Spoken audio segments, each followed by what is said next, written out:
आणि संजय राऊत बोलतायत, आपण थेट जाऊया.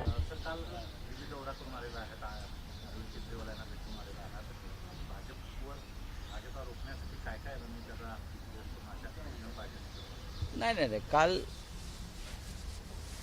आमचे शिवसेनेचे नेते आदित्य ठाकरे दिल्लीमध्ये 2 दिवस दौऱ्यावर होते आणि हा दौरा पूर्णपणे राजकीय भेटीगाठींचाच दौरा होता.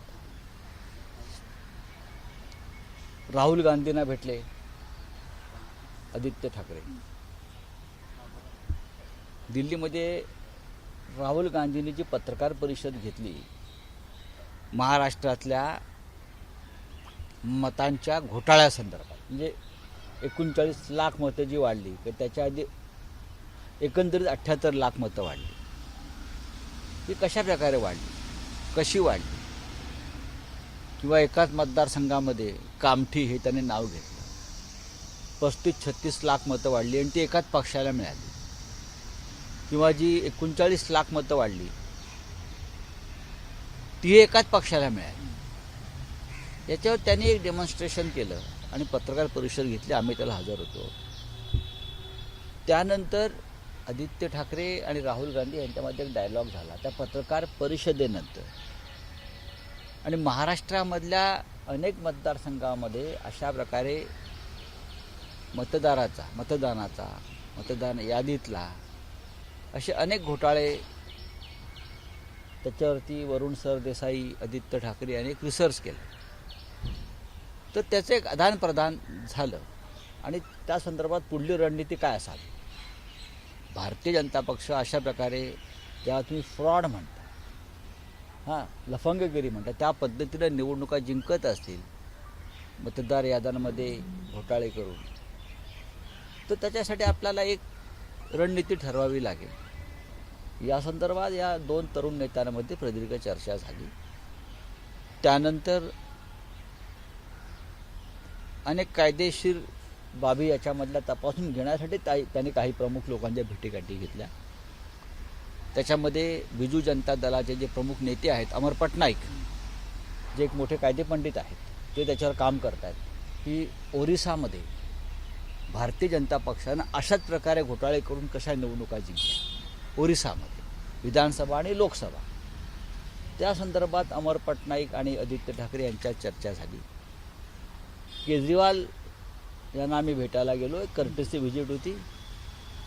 जय पराजय होत असतात, पण राजकारणात नाती कायम ठेवण्याची परंपरा शिवसेनामध्ये आहे. आम्ही त्यांना जाऊन भेटलो. आदित्यजींनी त्यांना सांगितलं की निवडणुकीमध्ये हारजीत जरी काही असली तरी आम्ही तुमच्याबरोबर आहोत. आणि हा जो विषय आहे त्या संदर्भात आम्ही अधिक माहिती घेऊन कोणती पावलं टाकावीत हे काँग्रेस, म्हणजे राहुलजी, उद्धव ठाकरे यांच्या नेतृत्वाखालची शिवसेना, आप, बिजू जनता दल, अशा अनेक पक्षांचं आम्ही एक एकत्रीकरण करून आम्ही त्या संदर्भात भूमिका स्पष्ट करणार आहोत. आमच्याकडे निवडणूक आयोगाच्या भ्रष्टाचाराच्या आणि घोटाळ्याचे पुरावे आहेत. काय करणार आहे? आम्ही कितीतरी तक्रारी केल्या. निवडणूक आयोग सध्याचा हा मोदी शहा यांच्या दहशतीखाली आहे आणि भाजपचा गुलाम आहे. भाजपची एक्सटेंडेड शाखा म्हणून ते काम करत आहे. केजरीवाल यांनी असं सांगितलं की मतदानाच्या दिवशी खुलेआम पैसे वाटले जात होते भाजपच्या लोकांकडून आणि तक्रार करणारे जे आपचे लोक होते त्यांना दिवस पोलीस स्टेशनला बसवून ठेवलं आणि त्यांना निवडणूक प्रक्रियेत भाग घेऊ दिलं नाही. याच्यावर आयोग काय करणार? काय करणार? मरकडवाडीची तक्रार नाही का पुराव्यासह? तुम्ही मरकडवाडीला मॉक पोल का रोखलत?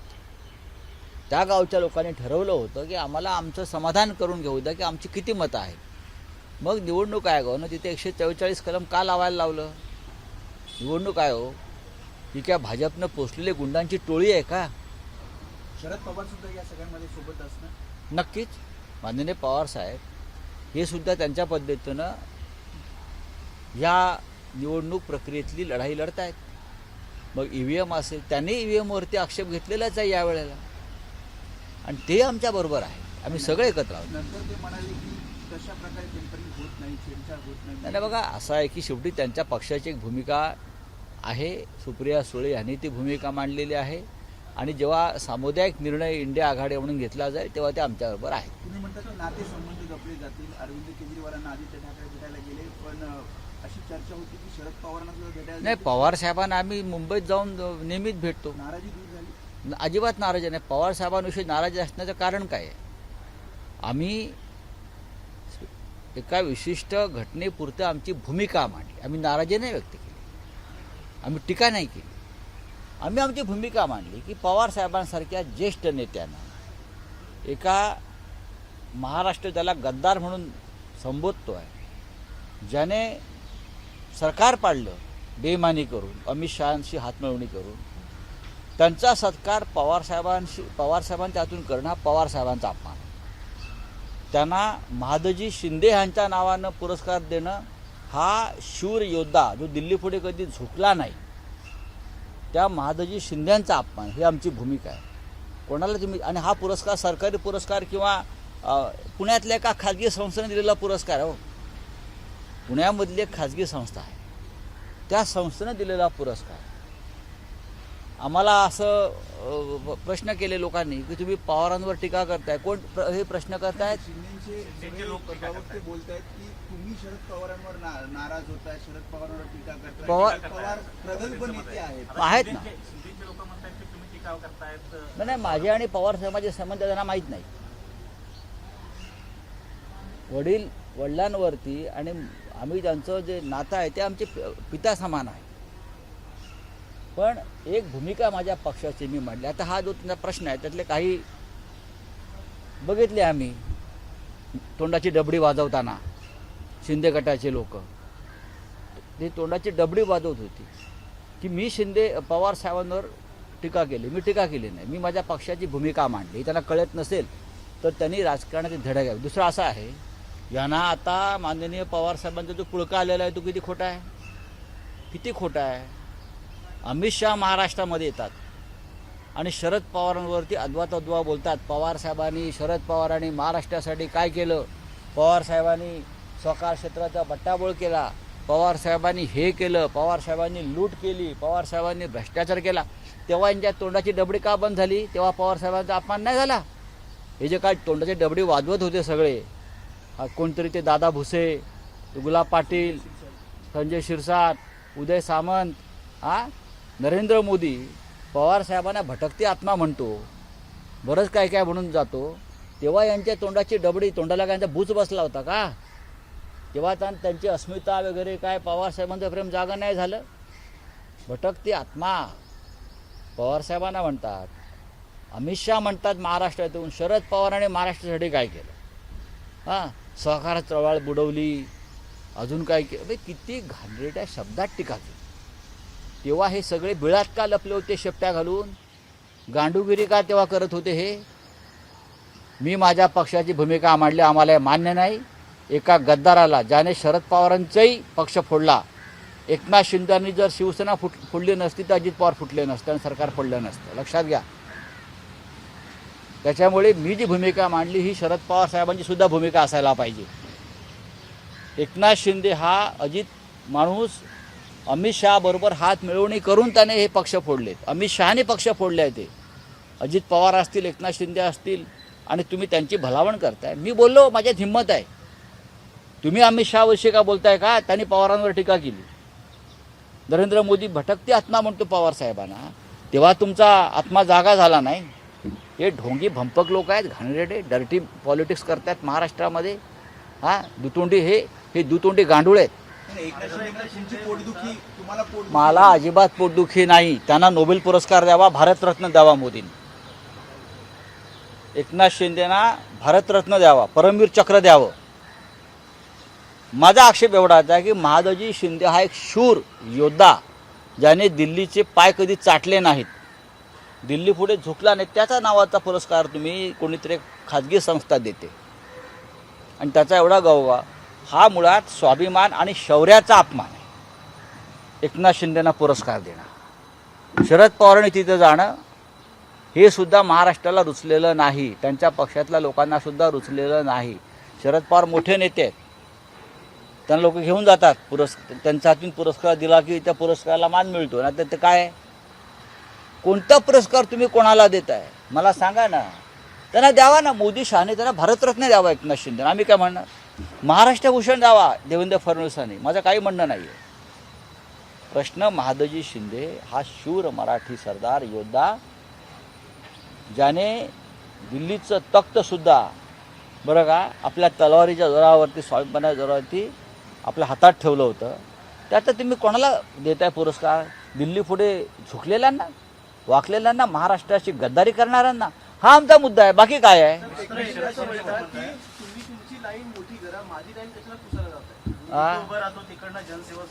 सोडाव एक सिनेमातले डायलॉग, मी एक लेखक आहे, हे सिनेमातले डायलॉग मला तुम्ही सांगू नका. जहाँ से हम खडे होते वहाँ से हमारी लाईन सुरू होती है. हे दीवारमधले डायलॉग आम्हाला नका सांगू तुम्ही, कळलं ना. हां, आम्हाला काय सांगताय, लिहून दिलेले डायलॉग वाचतात. एक दुसरा महत्त्वाचा मुद्दा, ज्या प्रकारे गेल्या अनेक दिवसांपासून शासकीय बैठकांना एकत्रित नजर होते, त्याच्यावर बोला म्हणावं. मात्र त्यांनी आता स्वतःची एक वेगळी कोऑर्डिनेशन रूम सुरू केली. त्या ठिकाणी वॉर रूम मुख्यमंत्र्यांच्या बाजूलाच एकनाथ शिंदेची आता कोऑर्डिनेशन. यांच्यामध्ये तंगड्यात तंगडं घालण्याचा कार्यक्रम सुरू आहे. एकनाथ शिंदेने मला शहाणपणा शिकवू नये. एकेकाळी ते माझे अत्यंत घनिष्ठ मित्र आणि सहकारी होते. मी परत रिपीट करतो, तेव्हा मला त्यांनी शहाणपणा शिकवू नये. काय केलं पाहिजे आणि काय, त्यांची लाईन त्यांनी मारावी, कोणाकडे त्यांनी कोणाला लाईन मारायची ती मारावी. त्यांनी तेच केलं. जे सरकार भ्रष्टाचारातून, गद्दारीतून निर्माण झालं आहे त्या सरकारचे ते प्रमुख होते. तुम्ही संपूर्ण न्यायव्यवस्था, निवडणूक यंत्रणा विकत घेऊन तुम्ही तुमचं सरकार टिकवलं. आम्हाला काय तुम्ही सांगताय? तुम्ही निवडणुका प्रामाणिकपणानं जिंकलेला नाहीत, तुम्ही पैशाच्या बळावर आणि ही सगळी खोटी कामं करून जिंकलेला आहात. चला, राजन साळवींनी काल पक्ष प्रवेश केला. अजून 2 माजी आमदार सुद्धा शिंदेच्या शिवसेनेत जाणार असं काल उदय सामंत. उद्या देखील एक माझ्या अंदाजा पक्षप्रवेश रत्नागिरीमध्ये होणार आहे. काल उदय सामंतांनी भाषण बोलत आहे. कोकणमधली तुमची ताकद पूर्णपणे कमी करण्याचा तुम्हाला कोणी म्हटलं की राजन साळवी हे त्या पक्षात गेल्यामुळे? ठीक आहे, आम्हाला वाईट वाटलं की ते आमचे फार जुने सहकारी होते. त्यांना पक्षानं 3 वेळा आमदार केलं, त्यांना पक्षानं नगराध्यक्ष केलं, त्यांना पक्षात अनेक महत्त्वाची पदं मिळाली. पण माणूस सत्ता गेल्यावरती जो तडफडत राहतो याला आम्ही शिवसैनिक म्हणत नाही. स्वतःला ते शिवसैनिक समजत होते ना, बाळासाहेबांच्या कडवट. बाळासाहेब अनेक काळ सत्तेशिवाय राहिले आणि त्यांच्याबरोबर आम्ही सगळे सत्तेशिवाय राहिले. आमच्या स्वप्नातसुद्धा नव्हतं की आम्ही कधी आमदार खासदार होऊ. बाळासाहेब ठाकरे, माननीय हिंदू हृदय सम्राटांनी त्यांच्या आयुष्यातला संपूर्ण काळ हा सत्तेशिवाय काढलेला आहे. सत्ता आम्हाला फार उशिरा मिळाली आणि आम्ही सगळे सत्ता नसतानासुद्धा माननीय बाळासाहेब ठाकरेंबरोबर राहिलो. यापुढे राहू. सत्ता हे सर्वस्व नाही. हे जे आता राजन साळवींसारखे लोक आहेत यांना मी गांडू म्हणतो. संकट काळामध्ये नेत्याबरोबर राहायला पाहिजे, पक्षाबरोबर राहायला पाहिजे. तुमचे पक्षातले मतभेद नंतर दूर करता येतील. तुम्ही काही कारणं देताय जाण्याची. तुम्हाला पक्षानं, तुम्ही राजन साळवी आज जे दिसतंय राजन साळवी म्हणून तुमची किंमत आहे ती शिवसेना या 4 अक्षरामुळे. तुम्हाला शिवसेनेनं नगराध्यक्ष, जिल्हा प्रमुख 3 वेळा आमदार केलं नसतं तर कोण राजन साळवी किंवा कोण अमुक अमुक अमुक? आम्ही कोण? संजय राऊत कोण? आमच्या मागे शिवसेना ही 4 अक्षर आहेत म्हणून आम्ही आहोत. हे नालायक लोक आहेत.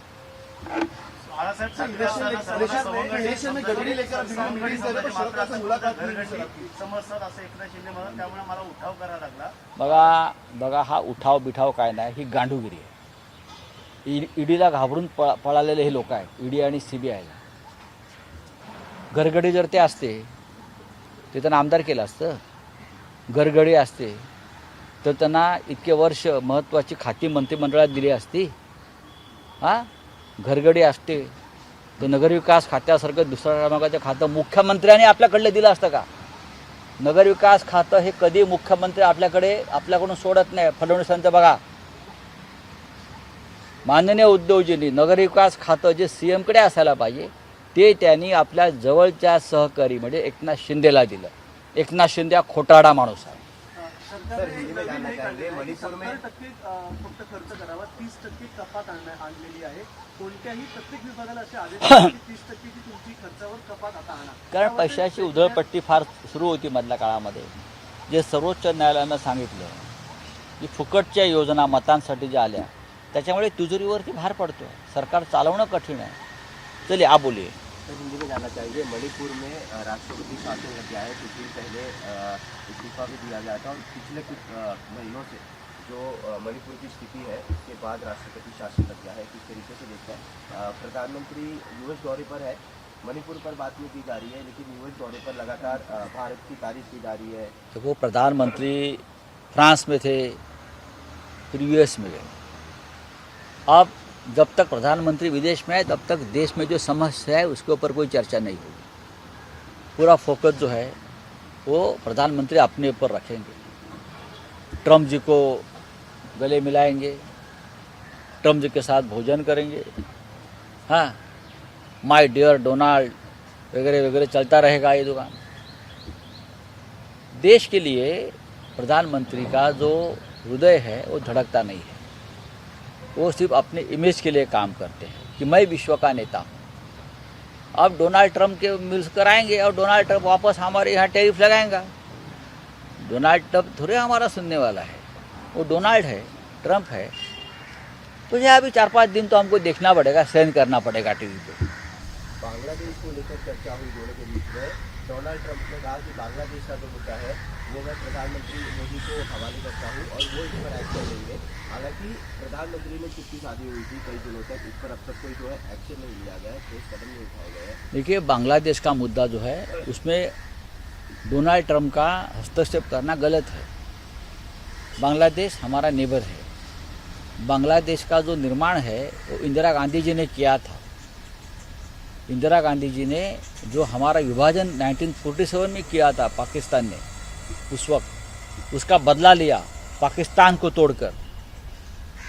इतिहास पढ़िए, मोदी जी और उनके जो चमचे लोग हैं, इतिहास देखना चाहिए. अब उस बांग्लादेश में फिर एक बार आग लगी है और बांग्लादेश हमारे खिलाफ हो गई. ये हमारे विदेश नीति का फेल्यूर है और मोदी जी का फेल्यूर है. वक्फ बोर्ड का जो जेपीसी की जो रिपोर्ट है वो कल टेबल पर आई गई. अमित शाह ने ये कहा है कि जो विपक्ष है या जो लोग इसके खिलाफ जा रहे हैं उनकी आवाज़ सुनी जाएगी. हालांकि ऐसा कोई जो सिचुएशन है वो देखने को नहीं मिला. विरोधक ने जब आवाज़ उठाई तब उनको ओवररूल कर दिया. ये ओवररूल तो हमेशा होता है ऐसे मुद्दे पर, लेकिन ओवररूल कितने दिन तक आप करोगे? अब अगले सेशन में उसके ऊपर चर्चा होगी, हम करेंगे चर्चा हमारे पास. इलेक्शन की गड़बड़ी को लेकर आप मुलाकात करो, शरद पवार से आप नहीं मिले, तो नाराजगी है किसी से? क्यों? कौन बोला आपको नाराज है? सर आपने जो स्टेटमेंट दिया था, क्या है? स्टेटमेंट दिया है ना, मेरी पार्टी की भूमिका है. वो थोड़ी पवार साहब के खिलाफ नाराज़गी है. मुझे लगा कि गलत आदमी को पुरस्कार ऐसे नाम से दिया जाता है. महादजी शिंदे जो कभी दिल्ली के सामने झुका नहीं, लड़ता रहा, वो कभी दिल्ली का गुलाम नहीं बना. महादजी शिंदे योद्धा था, डरपोक नहीं था. एक डरपोक आदमी को उनके नाम से पुरस्कार देना, उसके ऊपर मैंने हमारी पार्टी का मत व्यक्त किया है. शरद पवार साहब को तो मैं 10 दिन मिलता हूँ. डेली मेरा उनके साथ 2 दिन में बहुत बार मेरी उनसे बात हो गई. पवार साहब जैसे एक बड़ी व्यक्ति ने वहाँ नहीं जाना चाहिए था और उनके हाथ से पुरस्कार देना, ये उस महादजी शिंदे का नाम नीचे करने जैसा था. पुरस्कार के बाद चर्चा हुई, पुरस्कार देने के बाद डेफिनेटली होगी, क्यों नहीं होगी? होती है चर्चा. राजनीति में हर पार्टी, हर नेता अपने अपनी भूमिका व्यक्त करता है. मैंने पवार साहब के बारे में कुछ गलत नहीं कहा है, लेकिन जब अमित शाह साहब महाराष्ट्र में आकर पवार साहब के ऊपर अभद्र टिप्पणी करते थे, अभी नरेंद्र मोदी पवार साहब को भटकती आत्मा बोलते थे और बोलते रहे हैं, तब ये उनका ज़मीर नहीं जागा, ये शिंदे गुट के लोगों का या उनके लोगों का. हम खड़े रहे पवार साहब के साथ. अमित शाह और जो नरेंद्र मोदी जो बोल रहे हैं पवार साहब के खिलाफ, ये हमारा महाराष्ट्र का अपमान है. ये हमने कहा है, उनके लोगों ने नहीं कहा है. एबीपी माझा, उघडा डोळे बघा नीट.